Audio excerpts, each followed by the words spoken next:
we have to talk about Miss Supranational Philippines national costume.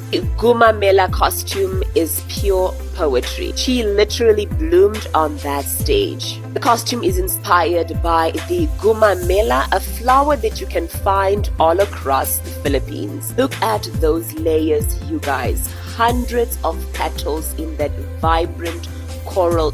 The massive floral headdress with the gold fringe.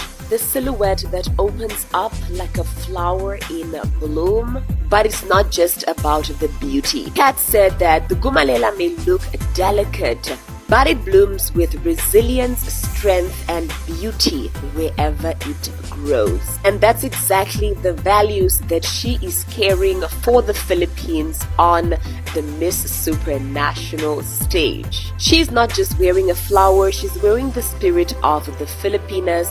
Her performance on stage as well was absolutely brilliant. This is perfection.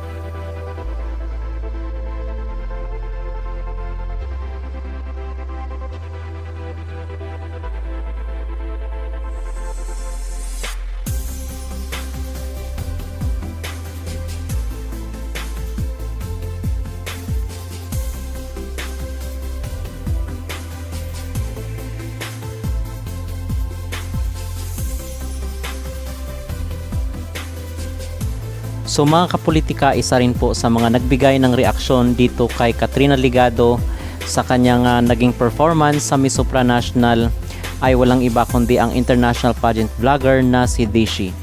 Dahil doon sa ating mga naunang video ay napag-usapan natin yung reaksyon ng mga Thai, reaksyon ng mga Latinos dito sa kay Katrina at kay Felipe Marasigan. Ngayon naman is nagbigay ng kanyang reaksyon itong si Dishi dahil pinapakinggan po natin at pinapanood yung reaksyon ng mga taga-ibang bansa dito sa mga representatives natin sa Miss and Mr. Supranational 2026 na ginaganap sa bansang Poland.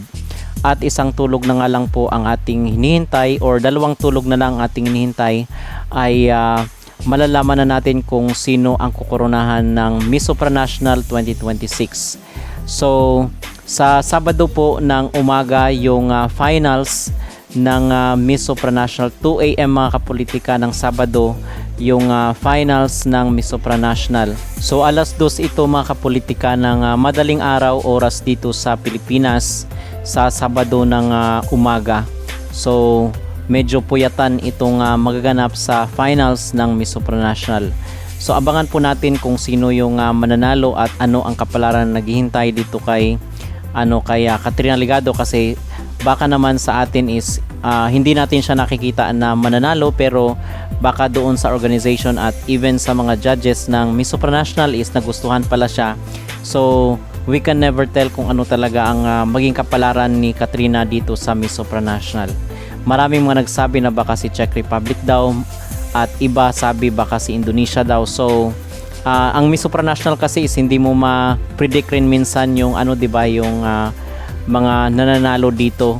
Minsan kasi is surprising rin ang mga winners dito sa Miss Supranational. So but yung nasabi natin kayo na top 5 na kasama itong si Katrina ay nabanggit natin doon sa ating mga naunang video. Miss Supranational 2026 finals date and time: July 31, 8 PM Poland time, August 1, 2 AM Philippine time. Reminder, Poland time is different from Philippines. The Philippines time is 6 hours ahead of Poland. Binabash ng ibang Pinoy sikat dahil sa kanyang performance, habang yung mga Latino puring-puri sa ating pambato. Totoo talaga na kapwa mo ang hihila sa iyo pababa. So nag-vent out itong isang pageant supporters dito mga kapolitika na ang ibang mga Pinoy daw isinihila si Katrina pababa imbes na suportahan ang kanyang laban dito sa Miss Supranational.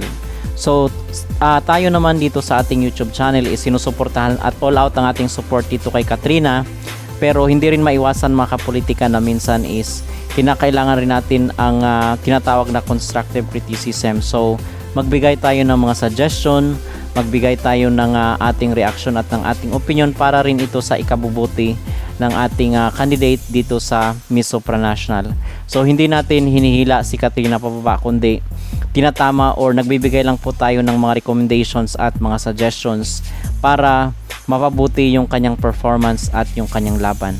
Okay, so yun po ang aking point dito sa nadismaya yung ating netizen dahil di umano sinisiraan itong si Katrina dito sa laban niya sa Miss Supranational. So aside dito sa Supranational is in-announce rin po ng Reyna Filipinas ang very promising na mga hurado dito sa kanilang sa kanilang grand final. So mga bigatin yung mga in-announce natin sa mga naunang video. At isa na nga po dyan si Vanessa Pulgarin, si Michael Cinco, meron pang isang doktor, meron ring isang fashion designer. At ngayon naman ay in-announce ng Reyna Filipinas na makasama sa panel of judges itong si Miss Grand International 2024 na si CJ Opiasa. At yung Miss Grand International 2025 first runner-up na si Gatchabel, yung taga Thailand, mga kapolitika. So in-announce sila dito sa kailang social media account na maging kabahagi sila. At ngayon ay merong recent na update na itong si Emma Tiglao at si Nawat Itsargrisil ay sasama rin or makikita natin dito sa grand finals ng Reyna Filipinas. So baka mag-i-speech itong si Mr. Nawat at abangan natin yan sa August 7. So napakabigatin at very promising, very exciting na ang mga susunod na kaganapan dito sa Reyna Filipinas. Most especially ang inaabangan ng lahat, yung maging production ng Reyna Filipinas First Edition 2026. So far mga kapolitika, yun po ang ating pinaka-latest na update dito sa mundo ng beauty pageant.